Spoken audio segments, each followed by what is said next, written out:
viewers, hari ini saya bersama dengan Ibani Pandean, seorang basis, seorang vlogger, seorang yang sangat saya idolakan. Dan seorang apa kabar? Baik Mas. Dan ini Mas. Gimana kabarnya Mas Paul? Baik ya. Baik. Kenapa? Sekali. Dan seorang pemotong bawangnya Budo. Woi. Gimana gitu Mas? Dah, Mas Paul. Oh ya Mas. Kenapa? Aku buka dulu bajunya. Kita seragam. Yes. Wih. Yoi, gua warna putih, Mas Paul warna hitam. Asyois. Terima kasih loh Mas Paul. Salah satu pembeli awal-awal nih Mas Paul nih. Gokil. Iya. Gimana? Pas lagi koronto ini gimana? Ya, seperti yang selalu sering gue bilang di Instagram atau ya di beberapa postingan Instagram gue bilangnya sorry banget nih, gue bukan bilangnya corona gitu, gue bilangnya korontos. Kenapa?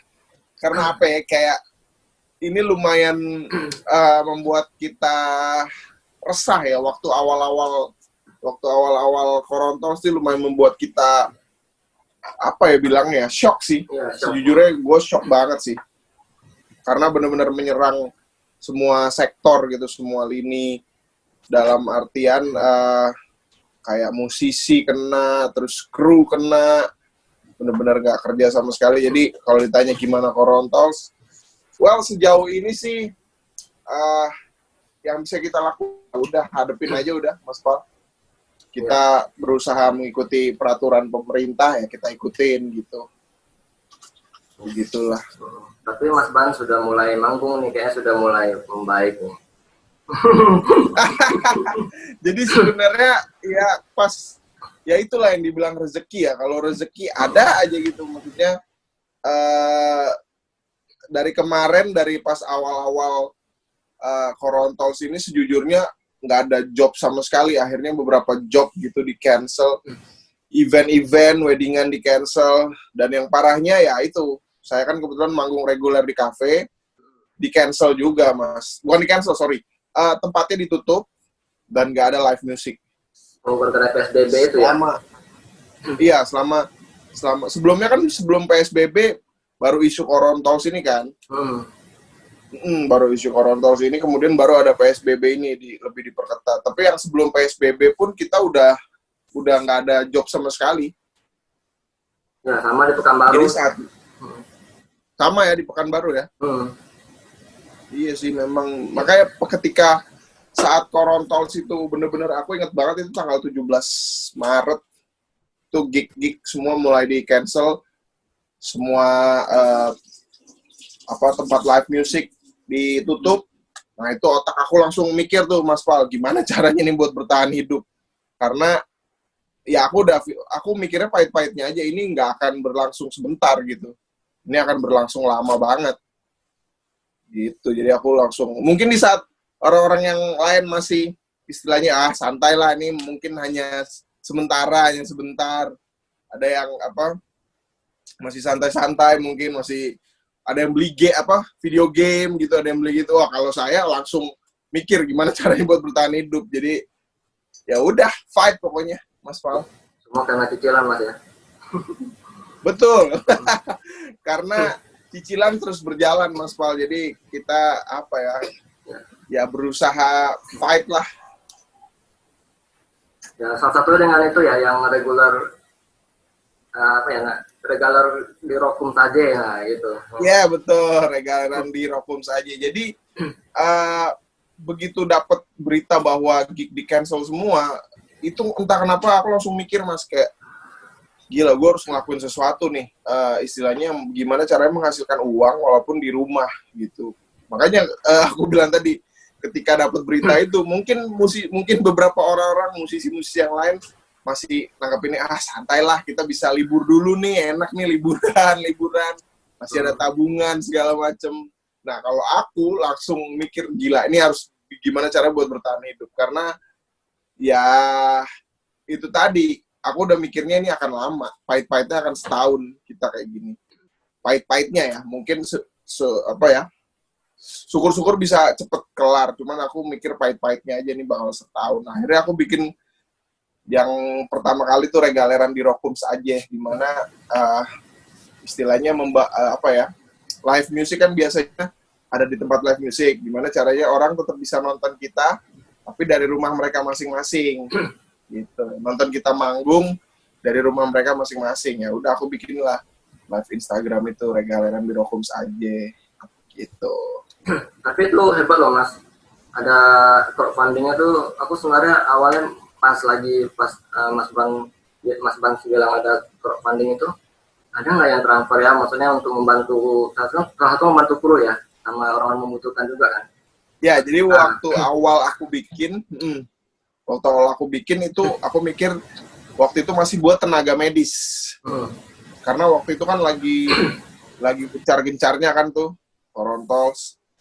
Ya udah buat tenaga medis waktu awal-awal itu, dan aku juga nggak buat aku semuanya hasilnya gitu, jadi aku sumbangin ada yang ke gereja, dan sisanya buat ya beli sembako buat aku sendiri. Waktu itu beli sembako karena memang pada saat itu apa ya, bener-bener habis banget maksudnya. Dari segi sejujurnya kita ya tabungan pasti ada kan, cuman kita nggak mungkin kan mau berharap dari tabungan terus, sementara hari terus berjalan dan kita pasti akan terus mengeluarkan uang. Jadi ya memang harus cari cara lagi, salah satunya yaitu Regaleran di Rockums aja itu. Itu hebat loh, itu banyak menginspirasikan beberapa musisi yang sering reguler ya. Amin. Thank you memang banget, awalnya nggak sengaja sih Mas Pal, awalnya nggak sengaja. Tapi itu memang gerakan yang sangat bagus sih Mas, menurut aku pribadi sih, memang sangat bagus sekali sih.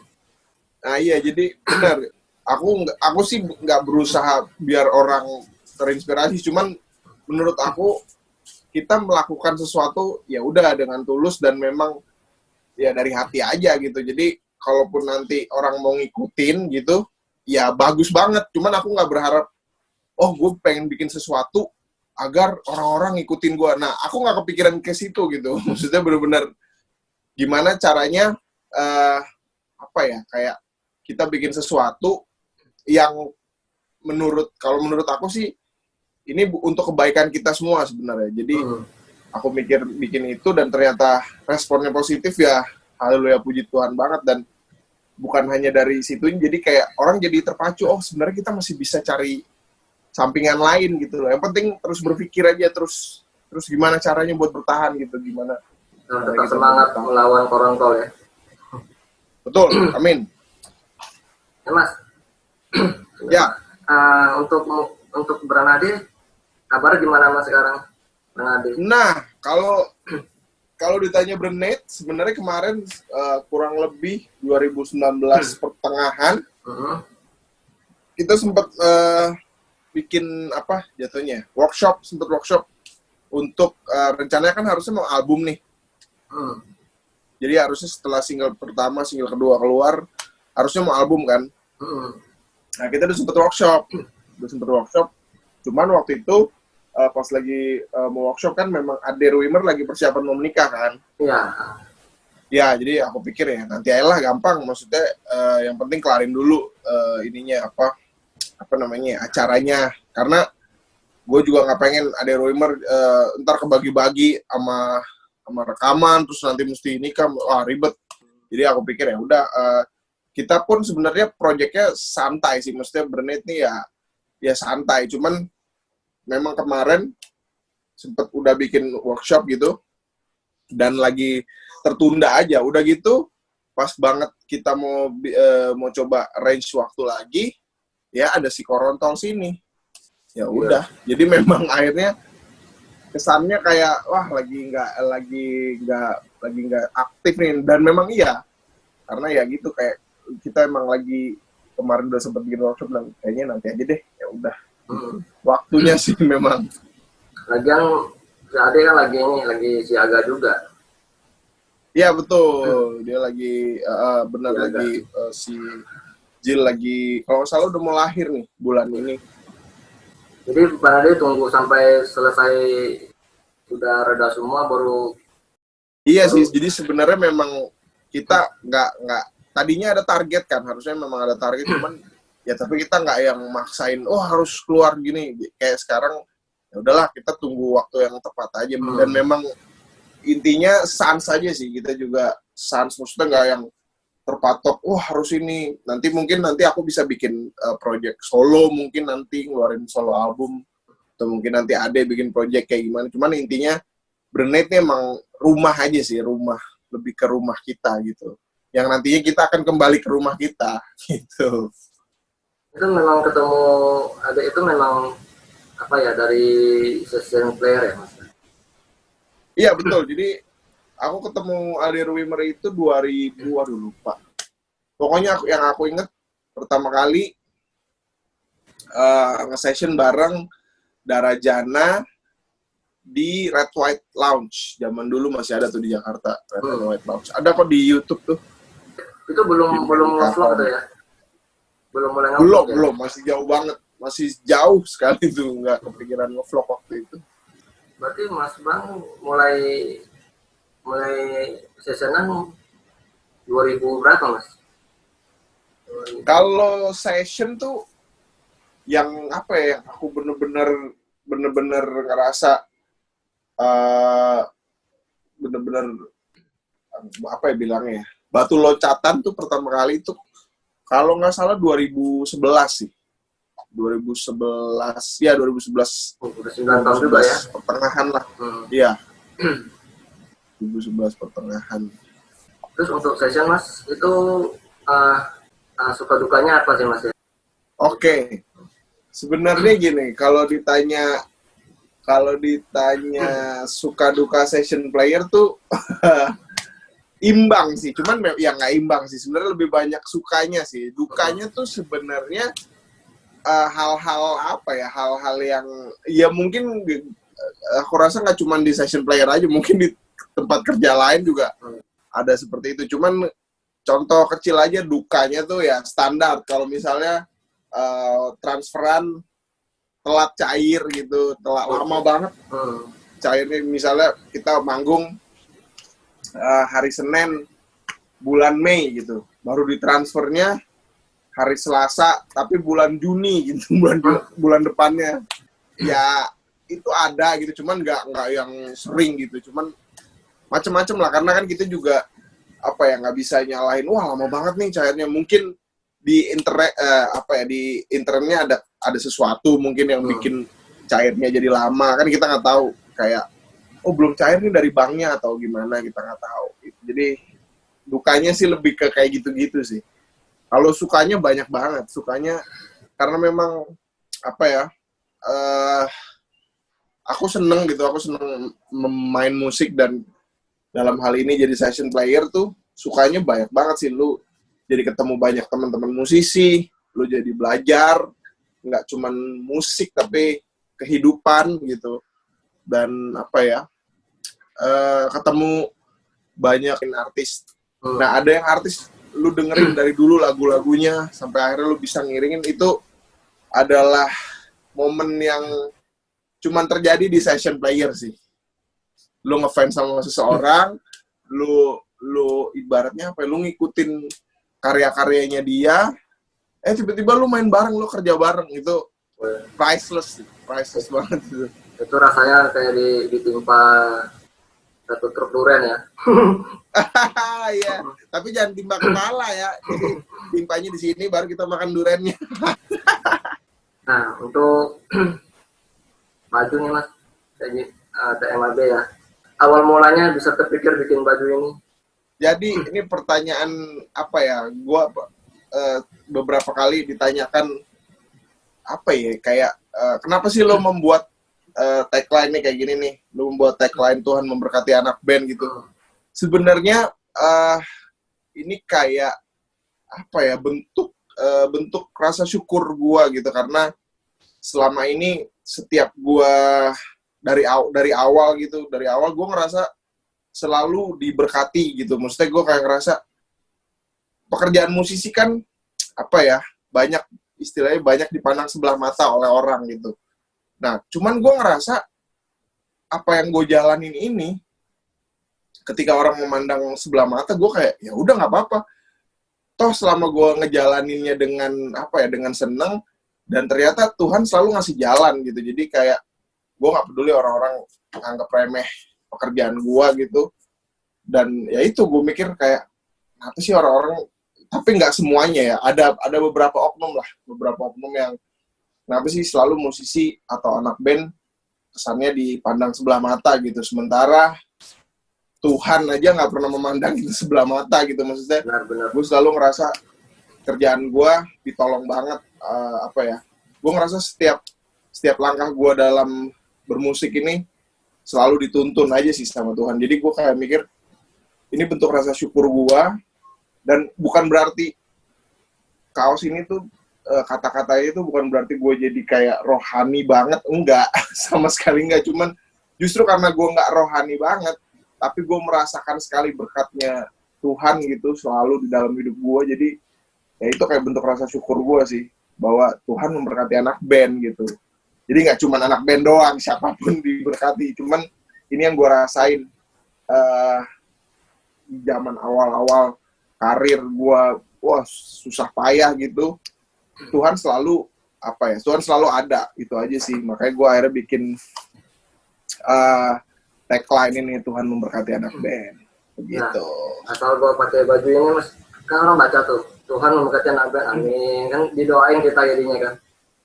Nah iya betul. Jadi pada akhirnya orang tiap ketemu gitu, wih baju lu, gue beberapa kali ketemu, gue sangat merasa diberkati sekali melihat tulisan ini gitu. Walaupun gue bukan anak band, ada yang suka bilang gitu, dan itu adalah apa ya, kayak gue ngerasa bahwa ya dengan orang melihat tulisan ini aja mereka udah merasa diberkati gitu. Jadi walaupun mereka bukan anak band gitu, jadi kan kayak apa ya, kayak semacam doa sih ini doa sih. tulisan ini pada akhirnya menjadi doa gua setiap hari, doa orang-orang. Kayak kalau misalnya Mas Paul perhatiin, gue di tiap beberapa event gitu pasti pakai kaos ini atau pakai hoodie ini. Sebenarnya tujuannya tuh jadinya kayak buat nguatin gue ketika gue udah mulai deg-degan, aduh gimana nih tutinya, atau gimana nih apa singkupnya, gue inget nggak ya. Nah gue selalu inget tulisan ini, jadi akhirnya kayak menguatkan gue aja sih gitu. Oh ya, Mas Bans mengiringi banyak artis gitu kan. Itu Yes. Kalau tiba-tiba pas lagi banyak panggungan kan, banyak lagu, gimana cara hafalnya mas ya? Nah, sejujurnya kalau ditanya gimana cara ngafalinnya, ya kayak gimana kalau kita ngulik lagu aja sih. Jadi aku ngerasa selama ini ketika ngulik lagu misalnya, dan hafal gitu, udah hafal, terus aku manggung nggak ada lupa-lupa, aku ngerasa apa ya, kayak aku pikir semua musisi tuh kayak gitu. Gimana ya maksudnya, jadi kayak ya apa ya, standarnya kayak gitu, kayak ya udah lu ngulik, lu mainin, lu hafal, lu manggung, mainnya benar, ya udah. Aku pikir semua musisi kayak gitu. Terus mas, ini kan soal bucket list nih. Ini bucket list yang sudah tercapai, yang dari Mas Bang pertama jadi session player, itu siapa aja mas? Lumayan tercapai semua sih Mas Pal, dan yang baru-baru ini yang bikin gua sampai detik ini gue masih kayak nggak nyangka gitu ya. Kemarin gue dapet kesempatan manggung bareng Dewa. Mas Yuka lagi karena kan lagi PSBB, jadi Mas Yuka kan tinggal di Bali. Nah udah apa ya istilahnya, penerbangan agak sulit kayaknya kalau ke Jakarta. Ya udah akhirnya dikabarin waktu itu sama manajernya Mas Ahmad Dhani, Mas Mehmet. Bro, bisa nggak tanggal 5 main bareng Dewa?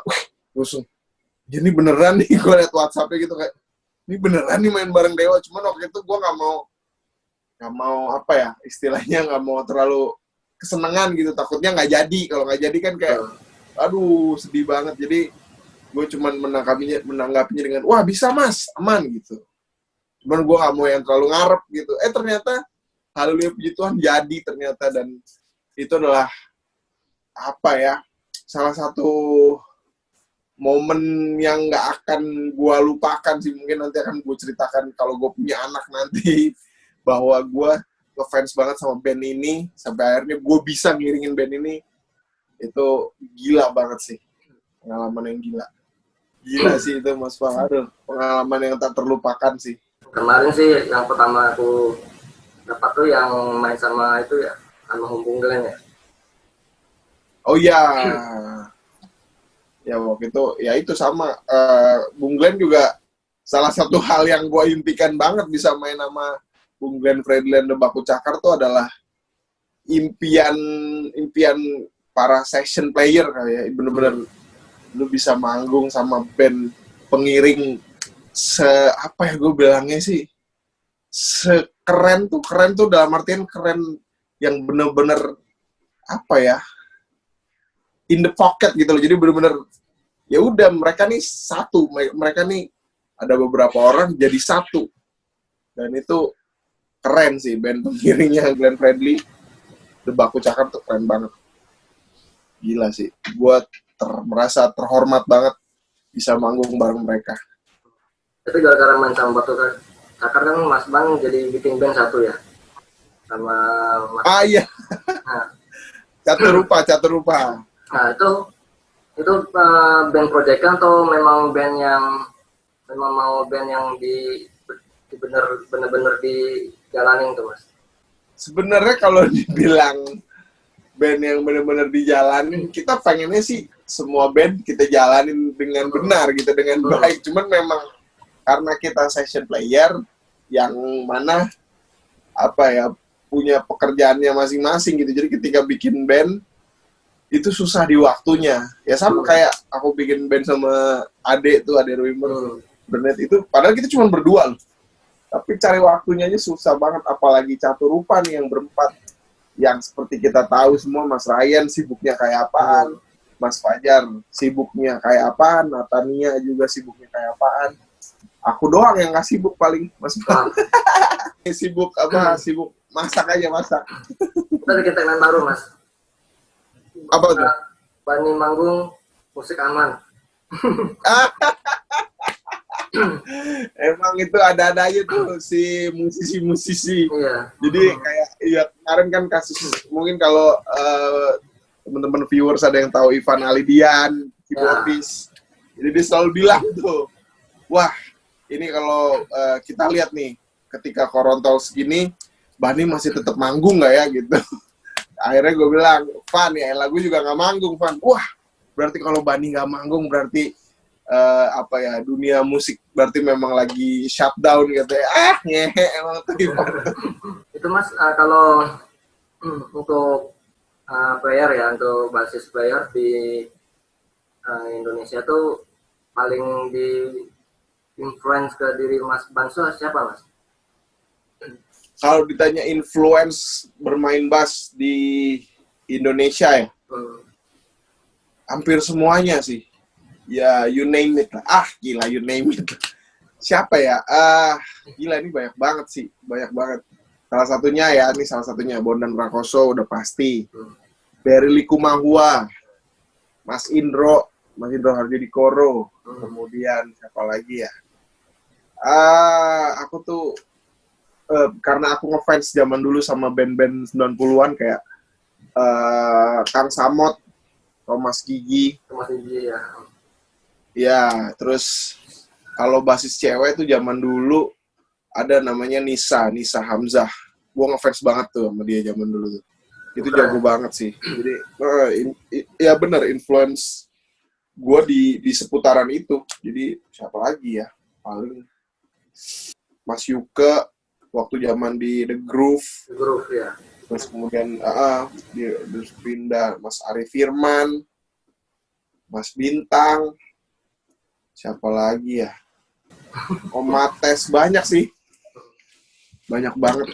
Jadi Mas Bro ini belajar di basis ini secara akademik atau gimana Mas? Kebetulan aku memang otodidak sejago gini Mas. Gitu aja. Kagak lah Mas Fal. Aku tuh gini-gini aja Mas Fal, beneran. Cuman emang ya Tuhan baik aja, Tuhan memberkati anak band aja. Amin, amin. Jadi ya otodidak, dan aku sempet ngeles waktu itu sama, oh iya, basis ada satu lagi, Om Yance Manusama. Walaupun Wow.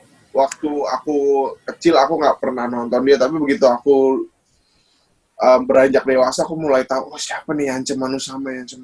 Nah iya, aku dulu sempet les karena aku penasaran gimana sih cara bermain bass dasar gitu loh, gimana sih, karena aku bener-bener istilahnya dari jalanan tuh dalam artian dari jalanan, jadi dari tongkrongan mana dapat ilmu dari musisi basis, wah gila keren loh, terus ke tempat lain lagi, nongkrong tempat lain, kayak gitu-gitu aja terus. Sampai akhirnya aku pengen les di Om Yance. Tapi itu pun hanya bertahan 6 bulan waktu itu.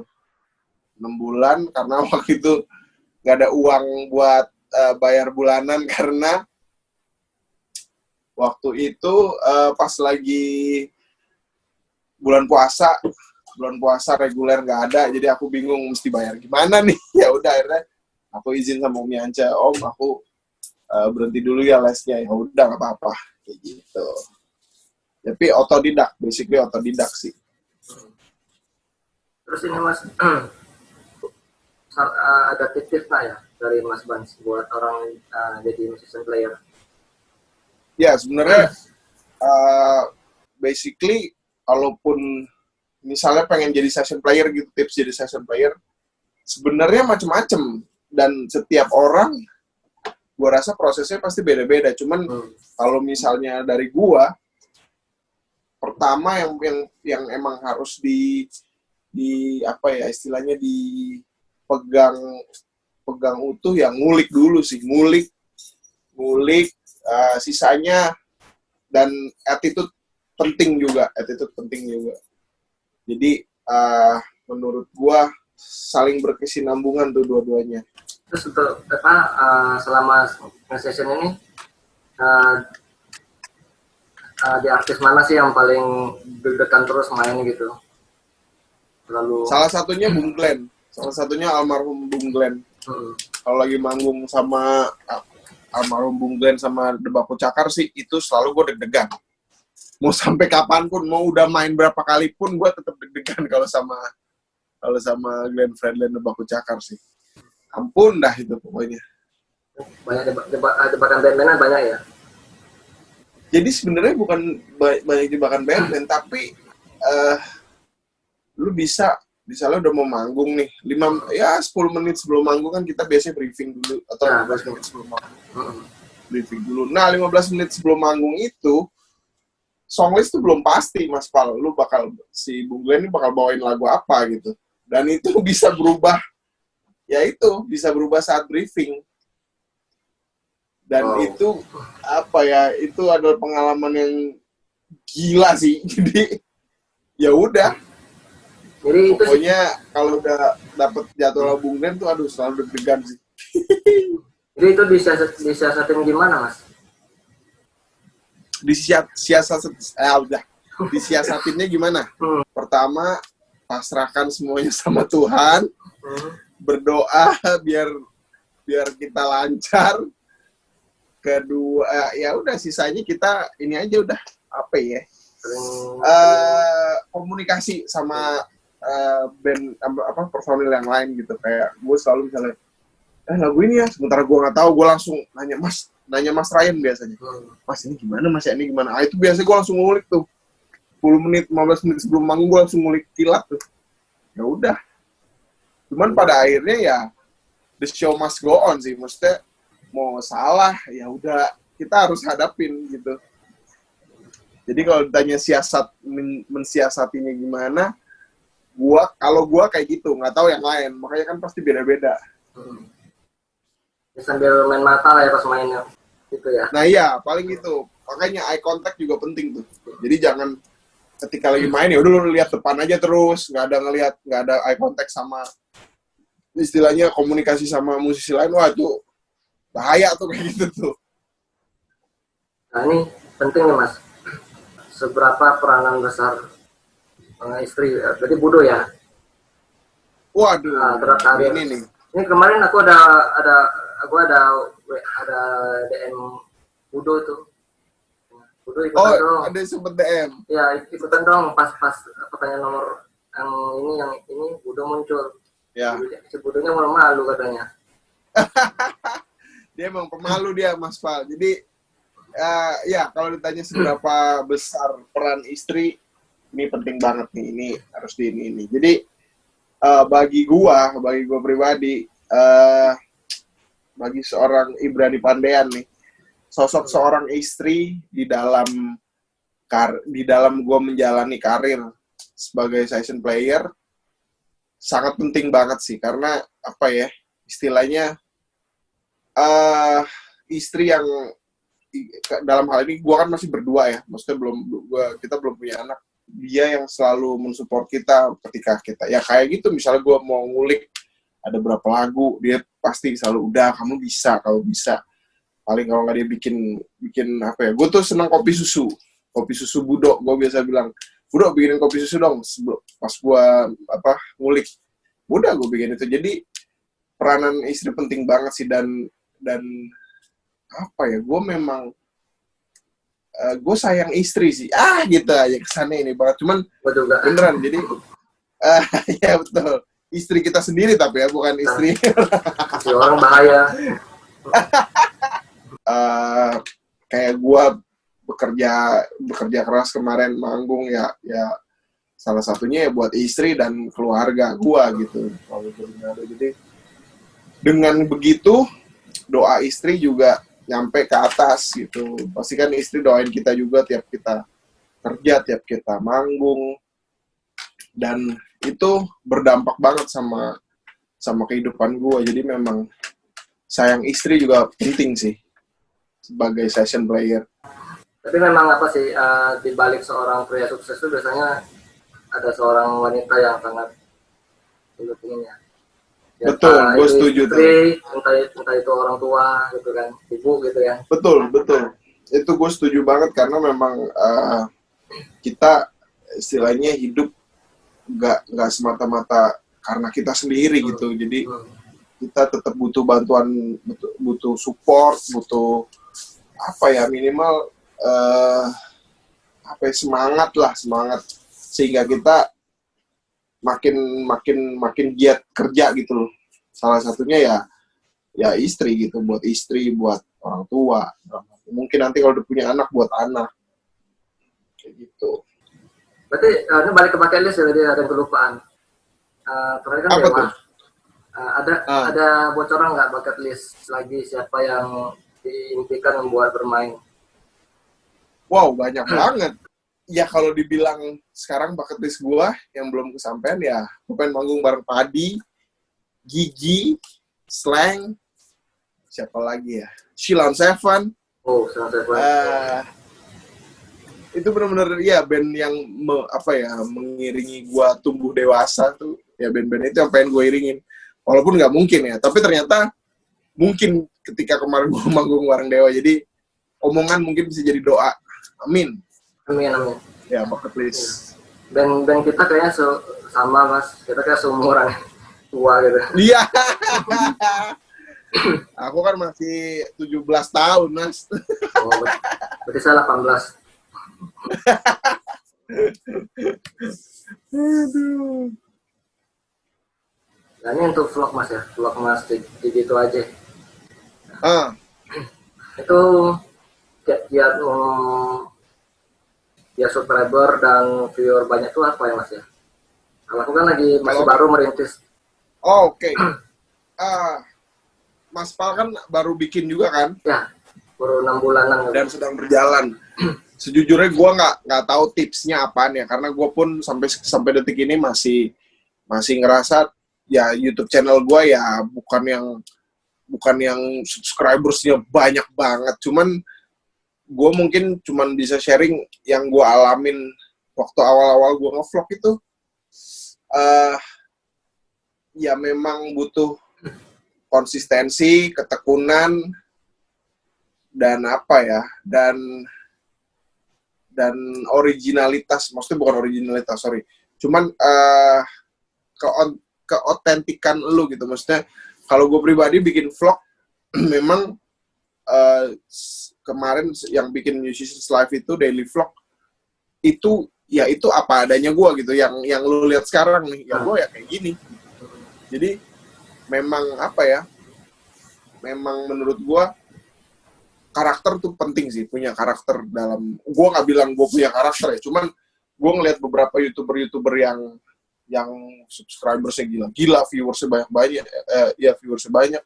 Mereka memang punya karakter aja. Walaupun ada beberapa youtubers yang ya istilahnya apa ya? Kalau menurut, tapi ya baik lagi, menurut gue kan kayak ini apaan sih? Cuman ternyata ada aja yang nonton, berarti memang punya marketnya. Jadi balik lagi ya itu ketekunan sih, maksudnya pokoknya upload aja terus, sudah nggak usah ngarep wah nanti ada yang nonton nggak ya, wah nggak ada yang nonton nih. Gua waktu bikin juga kayak gitu, gua ngarep ada yang nonton tapi gua nggak berharap muluk-muluk gitu loh. Maksudnya wah gua berharap ada 100.000 views, pada saat itu gua nggak berharap kayak gitu, cuman gua emang pengen bikin aja. Tapi nggak apa-apa, itu justru di situ serunya, nikmatin prosesnya aja dulu, nikmatin, karena proses itu tidak akan mengkhianati hasil sih. Jadi bener nggak sih kata-kata gue? Proses nggak akan mengkhianati hasil. Ya, jadi harus dinikmatin prosesnya. Kalau yang sesuatu yang instan itu ada nggak bagusnya juga gitu. Jadi nggak apa-apa, nikmatin aja pelan-pelan. Tapi tetap konsisten. Ya dulu kita kemarin kan sempat janjian di Jakarta tuh Mas ya, gara-gara batal acara. Benar ya, oke. Waktu itu Mas Pal sempat ke Jakarta dan ya juga sempat kesana lagi, cuman belum pernah lagi deng. Habis itu belum pernah nih. Waktu itu bukan ke Pekanbaru, waktu itu kemana ya? Pokoknya dekat Pekanbaru tuh, mana waktu itu? Batam, ya. Di Batam tuh bareng Bung Glenn yang aku tuh. Mas, ini pertanyaan terakhir Mas ya. Oke. Ini klise sih Mas. Saran-saran sih buat musisi supaya tetap bertahan gitu. Waduh, gimana ya? Kebetulan memang kalau gue pribadi, kenapa gue masih jadi session player atau masih main musik, karena memang gue mencintai pekerjaan ini sih. Jadi ketika lo mencintai pekerjaan ini, maka lo harus bertanggung jawab atas pekerjaan yang lo cintai ini, dengan cara ya lo harus, dalam hal ini session player gitu ya lo harus bertanggung jawab dalam, misalnya suruh ngulik lagu, lo harus ngulik, lo harus jangan sampai lupa, jangan sampai apa ya istilahnya, ngecewain artisnya lah. Yang paling penting pasti kan attitude tuh Mas ya tadi ya. Iya, pada akhirnya memang kayak itu, tapi ya itu skill juga penting gitu. Skill juga penting dalam artian bukan skill yang lo harus jago gitu. Enggak, kalau gue pribadi dalam hal ini ngomongin skill ya, ngomongin soal ngulik gitu, ngulik, dan lo bisa apa ya istilahnya, membuat lagu itu menjadi terdengar enak ketika lo mainin gitu sebagai session. Gitu sih. Oke Mas, saya sudah hampir 1 jam nih. Nggak berasa ya? Iya. Selalu enak kalau ngobrol sama Mas Ban, selalu menyenangkan. Aduh, iya tuh. Tapi kalau dari Pekanbaru manggung kabarin Mas, kita makan durian Mas. Siap Mas Pal. Mudah-mudahan sih ya. Kita berjumpa lagi nih. Aduh, stres Thank you Mas atas waktunya. Ya. Terima kasih sama-sama Mas Pal. Sukses selalu, sehat-sehat ya. Sukses selalu, salam Bodo. Siap, salam juga buat Mbak Meli. Ya. Sampai ketemu Mas Pal. Ya, jangan lupa subscribe itu ya, Pak Gustik, sama like and share. Jangan lupa subscribe juga channelnya yang fenomenal, Ibrani Pandean di YouTube. Ya. Sampai jumpa semuanya. Mas Bang. Dah.